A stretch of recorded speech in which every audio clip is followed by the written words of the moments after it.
Bonjour et bienvenue dans cette étude de l'Évangile du jour. Ce midi, nous allons plonger dans un épisode particulièrement éclairant de la vie de Jésus, où il nous enseigne sur la vraie grandeur et le service. Avant de continuer notre journée, prenons un moment pour réfléchir à ce qui nous anime et à ce que nous recherchons dans notre vie de foi. Aujourd'hui, nous allons explorer comment l'Évangile du jour nous apporte des réponses et des réconforts face à nos luttes et à nos émotions. En effet, nous sommes souvent animés par le désir de réussir, de nous élever, et parfois, ce désir peut nous mener à chercher la reconnaissance et la gloire. Mais qu'est-ce que la vraie grandeur aux yeux de Dieu ? Comment pouvons-nous vivre une vie qui reflète les valeurs du royaume des cieux ? Ce sont des questions que nous allons aborder à travers l'Évangile du jour. Selon Matthieu 20, versets 20 à 28, nous trouvons l'histoire de la mère de Jacques et de Jean, qui demande à Jésus que ses fils siègent à sa droite et à sa gauche dans son royaume.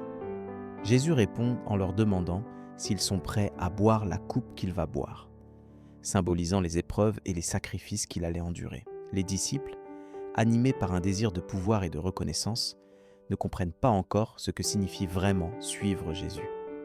Lisons maintenant l'Évangile du jour, Matthieu 20, versets 20 à 28.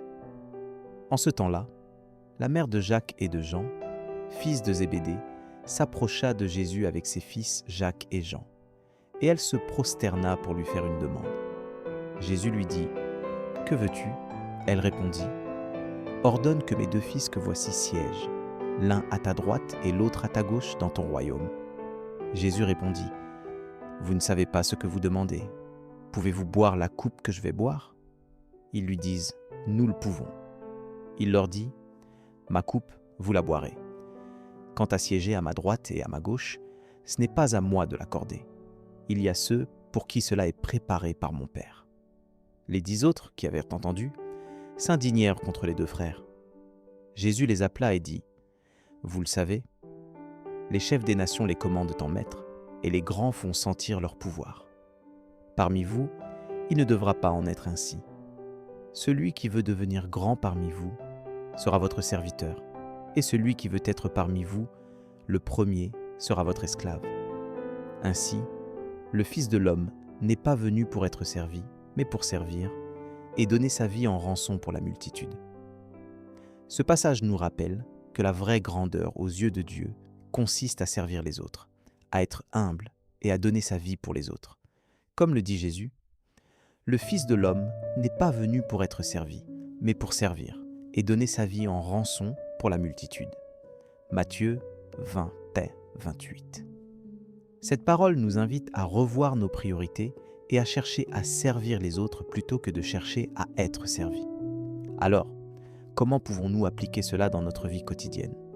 Selon le verset de Galates 5, 13, « Vous avez été appelés à la liberté, frères, mais que cette liberté ne serve pas de prétexte à la chair, mais servez-vous mutuellement par l'amour. » Nous pouvons commencer par des actes simples de service envers les autres, comme aider un proche, écouter quelqu'un qui a besoin de parler, ou même simplement sourire à quelqu'un qui passe une mauvaise journée.